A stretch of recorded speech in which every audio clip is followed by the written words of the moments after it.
भारत सरकार के आगामी लक्ष्य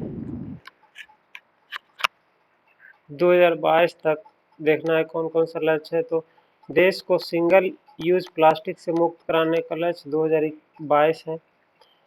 सबके लिए आवास मुहैया कराने का लक्ष्य, किसानों की आय दुगना करने का लक्ष्य, जीडीपी में विनिर्माण क्षेत्र का हिस्सा 17% से बढ़ाकर 25% करने का लक्ष्य, सभी गांवों को ब्रॉडबैंड से जोड़ने का लक्ष्य, पेट्रोल में एथेनॉल को 10% मिश्रित करने का लक्ष्य 2022 है। उर्वरक क्षेत्र में आत्मनिर्भर बनने का लक्ष्य, दिल्ली मुंबई एक्सप्रेसवे को पूरा करने का लक्ष्य, ब्रॉडगेज रूट को 100% विद्युतीकरण करने का लक्ष्य, पूर्वोत्तर के सभी राज्यों की राजधानी को रेल नेटवर्क से जोड़ने का लक्ष्य, डिजिटल रेडियो लॉन्च करने का लक्ष्य, हर घर में नल से जल, स्वच्छ जल आपूर्ति का लक्ष्य, सड़क दुर्घटनाओं से होने वाली मौतों को 50% तक कम करने का लक्ष्य 2024 रखा गया है। भारतीय अर्थव्यवस्था को $5 ट्रिलियन इकोनॉमी बनाने का लक्ष्य रखा गया है। मत्स्य निर्यात को 1 ट्रिलियन तक करने का लक्ष्य रखा गया है 2024-25 तक खत्म होते होते।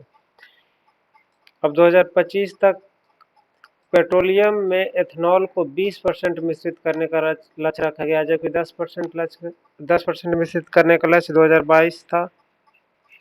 भारत को टीबी मुक्त बनाने का लक्ष्य 2025 रखा गया है। दूध प्रसंस्करण क्षमता को दुगना करने का लक्ष्य 2025 रखा गया है। अब 2030 तक तय लक्ष्य के बारे में देखते हैं।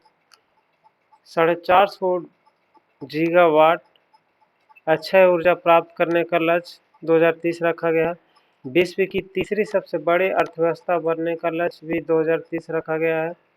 बंदरगाहों में कार्बन उत्सर्जन को 30% तक कम करने का लक्ष्य रखा गया है। 50% बंदरगाह उपकरणों की विद्युतीकरण 2030 तक किया जाएगा। भारत पूर्ण रूप से मलेरिया मुक्त 2030 तक। कुल वाहन में 30% इलेक्ट्रिक वाहन करने का लक्ष्य रखा गया है 2030। HIV एड्स को खत्म करने का लक्ष्य भी 2030 ही है। भारतीय रेलवे द्वारा खाली भूमि पर 20 गीगावाट सौर संयंत्रों की स्थापना करने का लक्ष्य 2030 तक रखा गया है। भारतीय रेलवे को ग्रीन रेलवे बनाने का लक्ष्य 2030 तक रखा गया है। अब 2047 तक का लक्ष्य देखते हैं।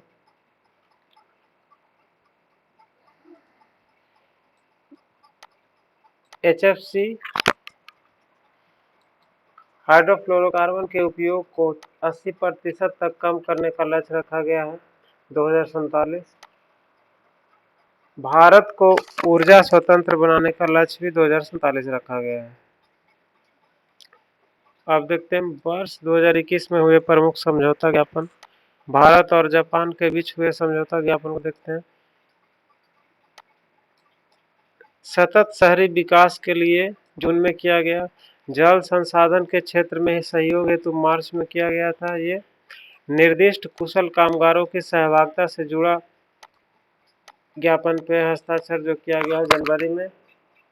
सूचना एवं संचार प्रौद्योगिकी के क्षेत्र में सहयोग बढ़ाने के लिए ये जनवरी में किया था।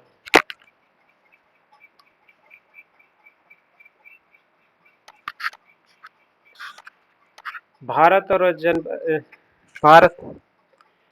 और जर्मनी के बीच देखते हैं। कपास अर्थव्यवस्था में मूल्य संवर्धन और निरंतरता में तकनीकी सहयोग के लिए अक्टूबर में किया गया ये भारत और जर्मनी के बीच समझौता है। समुद्री पारिस्थितिकी तंत्र में प्लास्टिक कचरों के प्रवेश को रोकने के लिए तकनीकी सहयोग ये अप्रैल में किया गया।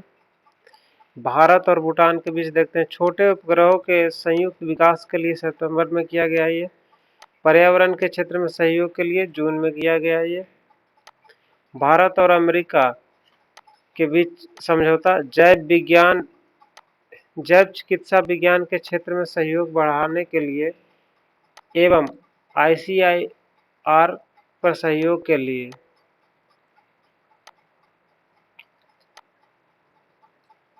भारत और रूस के बीच भूविज्ञान के क्षेत्र में सहयोग के लिए ये जुलाई में किया गया समझौता है। भारत और नेपाल के बीच स्वास्थ्य अनुसंधान क्षेत्र में सहयोग के लिए जुलाई में ये किया गया। भारत और गाम्बिया के बीच कार्मिक प्रशासन और शासन सुधारों के नवीकरण के लिए। भारत और फिजी के बीच कृषि और संबंध क्षेत्र में सहयोग के लिए।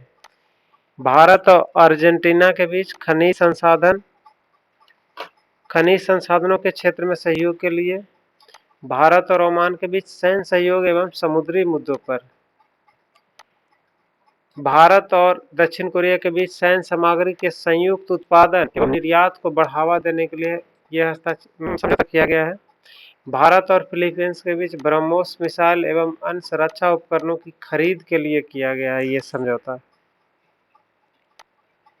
भारत और मालदीव के बीच मछली प्रसंस्करण, सार्वजनिक प्रशासन, सड़क अवसंरचना, आवास आदि पर समझौता मालदीव के साथ किया गया है। भारत और इथियोपिया के बीच वीजा सुविधाओं एवं चमड़ा प्रौद्योगिकी से संबंधित समझौता ज्ञापन किया है।